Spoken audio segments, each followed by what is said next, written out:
Hi guys, a peek into my costume closet number 2. I'm going to show you my period underwear. That's right, this is the closest you're going to get to any kind of underwear I wear, and that's because it's period underwear. I do try to be more period correct with my undergarments under costumes, because then the lines of the costumes just look the way they're supposed to.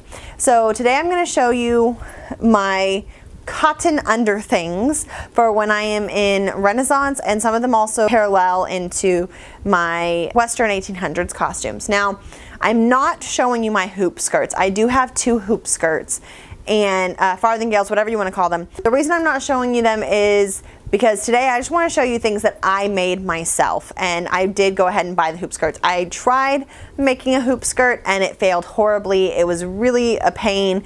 And for the $70 I spent at Pendragon Costumes when I was at, I think it was Scarborough Renaissance Festival in Waxahachie. I don't think it was at Texas Renaissance Festival outside of Houston. Yeah, it was at Scarborough Fair. Scarby, as we call it. I'm having a flashback to teaching, and 1 year all my students, it was a running joke. They would just be like, Scarby, and then pop up everyone like, Scarby, Scarby, Scarby. It was, anyway. So, back to the point of this, and that is, here are undergarments for my period costumes that I made. And I'm going to start with my nicer chemise. So this is one that I made. This is the second or third chemise that I made, and it's a little fancier than my basic ones. It's still a fairly basic chemise, so please don't misunderstand. And this is what I wear with my full lady in waiting tutor costume. And so basically all it is white cotton fabric. I chose cotton, not linen. Linen would be more period correct. And I have sleeves that have an actual folded cuff that ruffles and ties, so that around my hand I have this extra nice bit. It is a drawstring top, drawstring tie, and it is to the ground. So so it's full length with the sleeves that have just a fancier bit around my wrist, and that's why it's my nicer, fancier chemise. And how I made my other chemise, which is this one, drawstring top, similar pattern, however it has shorter sleeves and there's just a basic hem. They are similar in length.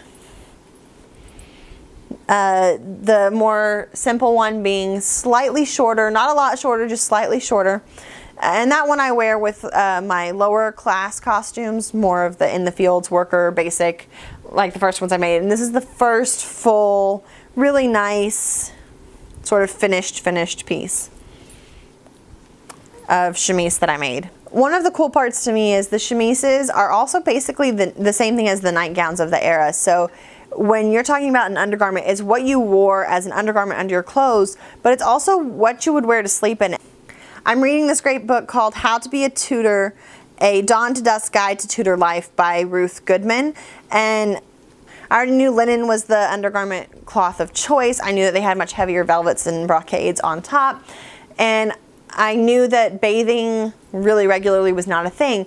Now, what I didn't know was how Tudor and Renaissance Europe actually bathed. And in England, it was a rubbing down of their bodies with the linen cloth and changing out the undergarments regularly throughout the day. So the richer you were, the more undergarments you had, the more regularly you could towel off and sort of with linen and put on new linen undergarments over another dress. Probably why you had morning dresses, afternoons, you know, every different event sort of had its own clothing, because you would go change your linens and then change your clothes. So now I am going to show you my underlayers of the undergarments.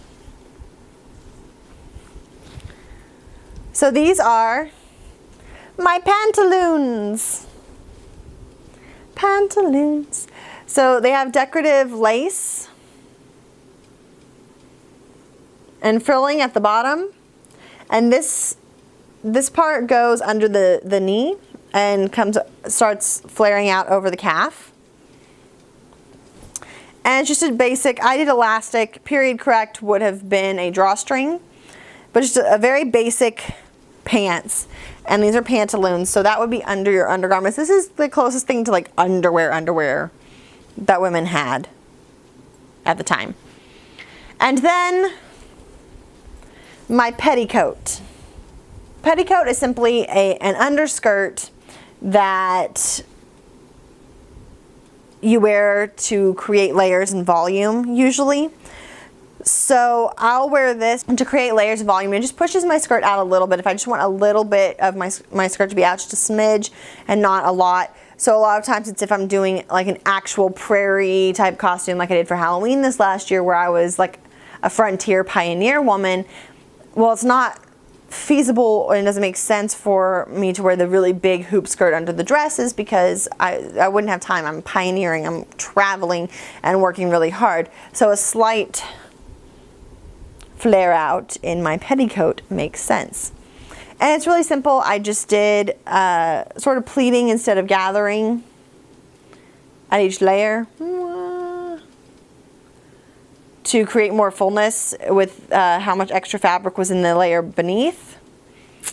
It doesn't actually quite fit as well as I wanted to at the hips, but I'm learning and I'm still figuring it out. So it doesn't fit perfectly, but this was my first real petticoat.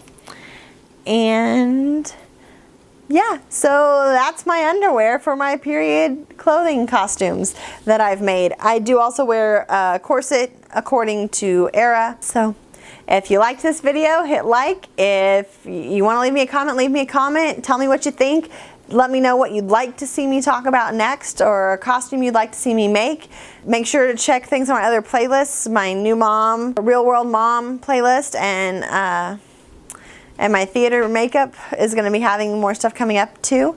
And yeah, as always, please hit subscribe.